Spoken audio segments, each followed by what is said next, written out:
Hello everyone, welcome to our channel. आज के इस वीडियो हम लोग देखने वाले लेंस चैप्टर से human eye and working of lens.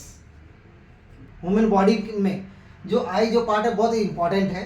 ठीक है, ये जो डायग्राम है ह्यूमन आई का, तो इसमें सबसे पहले एक ट्रांसपेरेंट मेम्ब्रेन होता है जिसको हम लोग बोलते हैं कॉर्निया।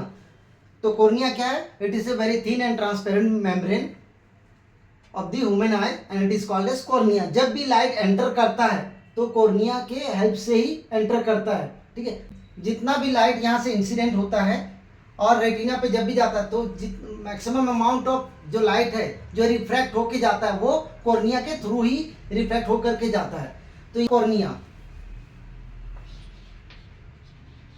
कॉर्निया तो कॉर्निया क्या है? एक ट्रांसपेरेंट मेम्ब्रेन है।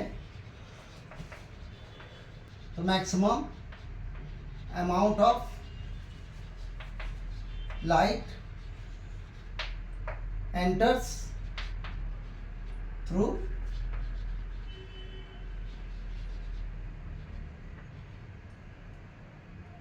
it।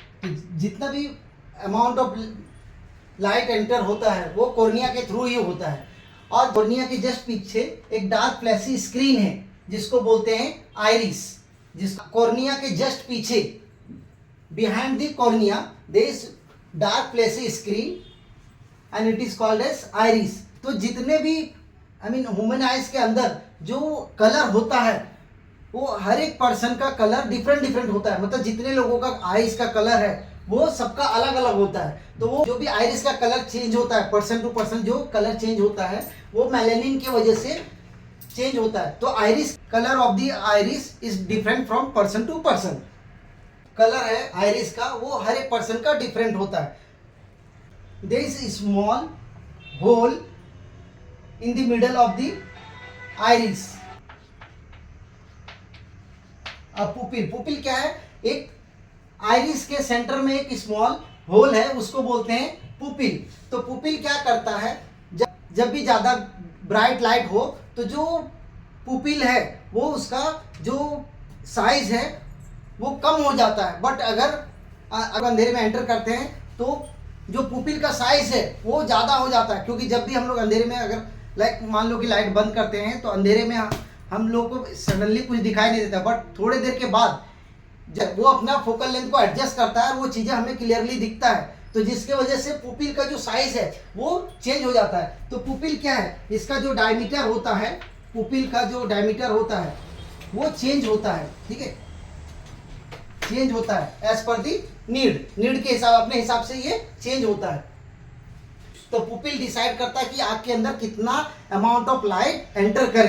हम लोग कोई ऑब्जेक्ट को देखते हैं तो उसका इमेज बनता है। वो इमेज कहाँ पे बनता है? रेटिना पे बनता है। तो रेटिना क्या है? एक स्क्रीन है जो कि आँख के जस्ट पीछे है, पीछे वाले पार्ट में है। तो वो क्या है? रेटिना है। रेटिना क्या है? एक स्क्रीन है। और स्क्रीन तो जब भी हम लोग कोई ऑब्जेक्ट को अगर ऑब्जर्व करते हैं तो उसका जो इमेज बनता है वो रेटिना पे बनता है। तो रेटिना क्या है? रेटिना एक लाइट सेंसिटिव सेल है। जो भी ऑब्जेक्ट रहता है उसको हम लोग वो क्या रहेगा? वो रियल रहेगा बट इन्वर्टेड रहेगा। कॉन्वेक्स लेंस में ये होता है। अगर हम लोग देखा जाए तो ऑलरेडी एक लेंस है और वो लेंस कौन सा है? उसका नाम है कॉन्वेक्स लेंस। कौन सा लेंस है? Convex lens. अच्छा, ये जो कॉन्वेक्स लेंस है ये ग्लास का नहीं बना, ये किसका बना हुआ है? ट्रांसपेरेंट मसल का बना हुआ है। जितना ज्यादा दूर ऑब्जेक्ट रहेगा ये उतना इलोंगेटेड रहेगा, ये लंबा रहेगा। ठीक है, जितना ज्यादा ये क्लोज आएगा ऑब्जेक्ट उतना ज्यादा ये क्या हो जाएगा? राउंडेड हो जाएगा, तो चिपटा हो जाएगा।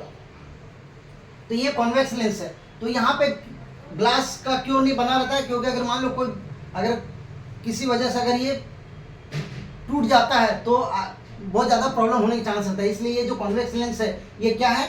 ये ट्रांसपेरेंट मसल का बना होता है। ठीक है, मतलब ऑब्जेक्ट के हिसाब से ये अपना साइज चेंज होता है। ये सिलिलरी मसल्स जो है वो हेल्प करता है कि ये वो उसका शेप साइज को चेंज होने में। तो सिलिलरी, जब भी कोई ऑब्जेक्ट को हम लोग देखते हैं तो उसका इमेज रेटिना पे बनता है। और ये ऑप्टिक नर्व ये यहाँ पर आकर के एक सिग्नल बनता है और इसको लेके जाता है ब्रेन में। और ब्रेन जो है वो जो भी हम लोगों ने ऑब्जेक्ट देखा उसको सीधा करके दिखाने का काम जो करता है वो कौन करता है? ब्रेन करता है। तो जनरली जब भी हम लोग कोई ऑब्जेक्ट देखते हैं तो रेटिना क्या दिखाता है? वो रियल एंड इन्वर्टेड इमेज दिखाता है कॉन्वेक्स लेंस में। बट ब्रेन जो है, ब्रेन क्या काम करता है? वो ब्रेन जो ऑब्जेक्ट है उसको सीधा करके दिखाने का काम कौन करता है? ब्रेन करता है। ह्यूमन आइज एंड इसका वर्किंग ऑफ इट्स लेंस का देखें। अगर वीडियो अच्छा लगे तो लाइक शेयर सब्सक्राइब करना। Thank you so much, have a good day.